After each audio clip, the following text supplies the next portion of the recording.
जाट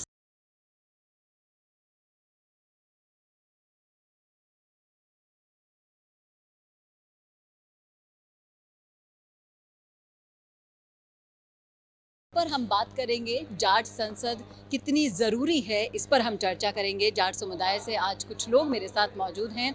मैं आप सभी से आपसे जानना चाहूँगी भाई साहब कि जिस तरीके की सामाजिक तौर पर चुनौतियाँ आप देख पा रहे हैं समाज पर, कौन-कौन सी वो चुनौतियाँ हैं जिनका निवारण अभी होना ज़रूरी है? सामाजिक तौर पर जो सबसे बड़ी चुनौती जो हमारे जाट समाज में आई हुई है वो है समाज को एकत्रित करने की। आज इस मीटिंग में भी यही कहा है, अभी सारा समाज एकत्रित होके आए, आगे आए, एक दूसरे की मदद करें, दूसरे समाज के लोगों को भी उनको भी उठाएं और एक सही दिशा में तरक्की की तरफ हर क्षेत्र में तरक्की करें। क्षेत्र में, पढ़ाई में, खेलों में, राजनीति में, हर तरीके से, हर व्यवसाय में, हर चीज़ में तरक्की करने के लिए जाट समाज को हमने आगे एकत्रित करने के लिए ये आज प्रोग्राम किया। और इस प्रोग्राम में हज़ारों की संख्याओं में पूरे प्रदेश भर से, पूरे विश्व से, कुछ लोग विदेश से भी आए हैं, यहाँ हज़ारों की संख्या में पहुँचे हैं। और हम हरियाणा से, हमारी पूरी एडवोकेट की टीम भिवानी से आई हुई है। हम एडवोकेट्स भी हैं और साथ में हम इसके पदाधिकारी भी हैं। सामाजिक तौर पर आपने बता दिया, लेकिन शिक्षा के तौर पर आप तो जैसे सारे के सारे एडवोकेट हैं, लेकिन शिक्षा के तौर पर कितना ज़रूरी है कि असल में जो मीनिंगफुल शिक्षा होती है वो कितना पहुंचना ज़रूरी है समाज तक? अब समाज में शिक्षा का ही जो आधार रहा है वो शिक्षा का ही रहा है। अब हम भी ये कह रहे हैं भाई, हाँ भी सब उसमें ग्राउंड रूट से शिक्षा के लिए आपको काम की चीज़ें, व्यवसाय किस हिसाब से, आज एक नौकरी, सरकारी नौकरी की तरफ ना भाग के हमें समाज को शिक्षित और सक्षम बनाना है, जिसके हर चीज के लिए शिक्षा बहुत जरूरी है। हर चाहे व्यवसाय हो, पढ़ाई है, शिक्षा बहुत जरूरी है। शिक्षा ही हर चीज आगे आदमी को ले जाती है। शिक्षा ही सबसे बहुत महत्वपूर्ण चीज है।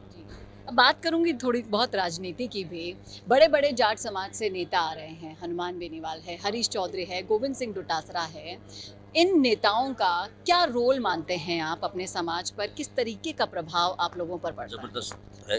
हनुमान बेनीवाल जी हो गए और जो भी जाट नेता हैं, ये बहुत ही जबरदस्त नेता हैं जो हमारे समाज को ऊपर उठा रहे हैं। इनका बहुत महत्वपूर्ण भूमिका निभाई इन्होंने और आगे भी निभाएंगे बिल्कुल। लेकिन राजनीति की जब बात की जाए तो सबसे ज़्यादा दुभात भी मुझे लगता है कि इन लोगों के साथ ही की जाती है। आज तक जाट कौम से इतने बड़े बड़े नेता हैं, हेमाराम चौधरी जैसे वरिष्ठ नेता, जिनको राजनीति के कारण आज तक क्या लगता है वो सीएम बन सकते थे कि नहीं बन सकते? बन सकते। जाट कौम ऐसी है, सभी 36 बिरादरियों को, 35 बिरादरियों को साथ लेके चलने वाली है। जाट कौम सभी को साथ लेके चलने वाली है। साथ लेके चलने वाली है, लेकिन दूसरों की राजनीति का शिकार भी बहुत जल्दी हो जाती है। इस पर क्या कहें? भावना भावना भावना जाट भावना बहुत जल्दी बहता है। जी। विश्वास जितनी इजीली कर लेता है ना हर किसी के ऊपर विश्वास के, वो उसके लिए विश्वासघात का पात्र भी वही बनता है। तो क्या लगता है इन चीज़ों पर काम करना जरूरी है? आप युवा हैं, आप बताइए कि आप किस तरीके से राजनीति को देखते हैं, सामाजिक तौर पर अपने समाज को देखते हैं? देखिए, राजनीति में शिक्षित होना भी बहुत ज़रूरी है। जैसे आपने समाज की हमारी बात करी, समाज में लोगों को, हमें समाज को एकत्रित करने की ज़रूरत है। अगर समाज एकत्रित होगा तो एकता में ताकत है। अगर एकत्रित होगा तो हम निश्चित रूप से पूरे प्रदेश भर में, पूरे देश भर में जाट समाज एक अहम भूमिका राजनीति के अंदर निभाएगा। और आप लोग सभी हरियाणा से हो। हरियाणा में तो जाट जाति का इतना प्रभाव है। हाल ही में चुनावों में हमने देखा जो दमखम दिखाया सतीश पूनिया जी के नेतृत्व में सभी लोगों ने। आप क्या कहेंगे कि ये एकता अगर रही तो तख्ता पलट कभी भी हो सकता है? क्या कहेंगे? बिल्कुल, तख्ता पलट कभी भी हो सकता है। अगर एकता, समाज की एकता हुई और समाज संगठित होकर के अगर किसी के राजनीतिक तौर पे अगर नेतृत्व में अगर आगे बढ़े तो तख्ता पलट बिल्कुल निश्चित रूप से हो सकता है। और क्या क्या आप उम्मीदें लगा कर रखते हैं इन सारे चाहे से राजनीतिक हो, सामाजिक हो या फिर शैक्षिक हो? क्या सरकार से अपील करना चाहेंगे आज संवाद के प्लेटफॉर्म पर आप? सरकार से हम यही अपील करना चाहेंगे कि ज़्यादा से ज़्यादा हमारा जो समाज है उसको भी मतलब सरकार को लेकर के चलना चाहिए। आप राजनीतिक तौर पे देखें और कई तौर पे हमारे समाज को पीछे करके सरकार रखती है। तो सरकार से यही अपील करना चाहेंगे कि साथ में सबका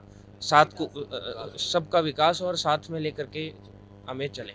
एक हम सेंट्रल जी। गवर्नमेंट से एक डिमांड और करते हैं, जो देश की खेल राजनीति ये अहमदाबाद को या गुजरात को बनाने की बात कर रहे हैं ना, देश के सबसे ज्यादा खिलाड़ी निकलते हैं हरियाणा से, तो उसकी राजनीति जो देश की खेल राजनीति राजधानी हो वो हरियाणा में ही रखी जाए, ताकि सबसे ज्यादा खिलाड़ी हरियाणा से निकलते हैं। और वो राजधानी बना रहे हैं, देश की राजधानी बनाए अहमदाबाद को, जहाँ से एक खिलाड़ी नहीं निकलता। खिलाड़ी नहीं। क्या लगता है कि सबसे ये ज्यादा विशेषकर प्रभाव या लगाव कह लीजिए हमारे प्रधानमंत्री जी का, क्या इस हाँ, वजह वो से ऐसा मोदी हो रहा है? जी, अमित शाह जी, वो तो उनका सरकार का प्रभाव रहता ही है। उनका रहता ही है। पर जो हरियाणा जो मेडल लेके आता है पूरे देश के लिए सबसे ज्यादा हरियाणा मेडल लेके आता है, हाँ। और खास तौर पे जाट समाज में। जी, चाहे से राष्ट्रीय स्तर हो, अंतर्राष्ट्रीय स्तर हो, हर तरफ अगर परचम फहराया जाता है खिलाड़ियों का तो वो हरियाणा से ही आता है। और ये संवाद के प्लेटफॉर्म पर अपील की गई है सभी के सभी जाट समाज के तरफ से कि ज़्यादा से ज़्यादा अगर खिलाड़ी हम देते हैं तो हमें ही खेल राजधानी बनाना चाहिए। उम्मीद करती हूँ इस वीडियो को ज़्यादा से ज़्यादा शेयर करना भाई साहब, क्योंकि ये आपका भी मामला है, सर्व समाज का मामला है। अगर हमारे खिलाड़ी जाकर नाम रोशन करते हैं तो इससे बड़ी बात कोई नहीं हो सकती। और जाट समाज को किन किन बातों पर आगे आना है, एकता दिखानी है, ये सब आज हमने आपके साथ डिस्कस किया। आपकी क्या राय है इस वीडियो पर, कमेंट करके ज़रूर बताइएगा कमेंट बॉक्स में। सहयोगी वरुण बंसाली के साथ चेतना शर्मा, संवाद के लिए। क्या आप भी बनना चाहते हैं अपने जिले की आवाज? क्या आपके अंदर है सच दिखाने का जुनून? क्या आप भी रखते हैं समाज को आईना दिखाने का हौसला? तो संवाद न्यूज आपके लिए लाया है एक बहुत बड़ा मौका। जी हां, अगर आप भी बनना चाहते हैं अपने जिले की आवाज और कमाना चाहते हैं पत्रकारिता की दुनिया में अपना खुद का नाम, तो जुड़िए संवाद न्यूज से, जहां 4.5 लाख सब्सक्राइबर से भी ज्यादा का हमारा परिवार है और 10 करोड़ से भी ज्यादा व्यूज है। तो सोच कर रहें, नीचे दिए गए नंबर्स पर आज ही कॉन्टैक्ट करें।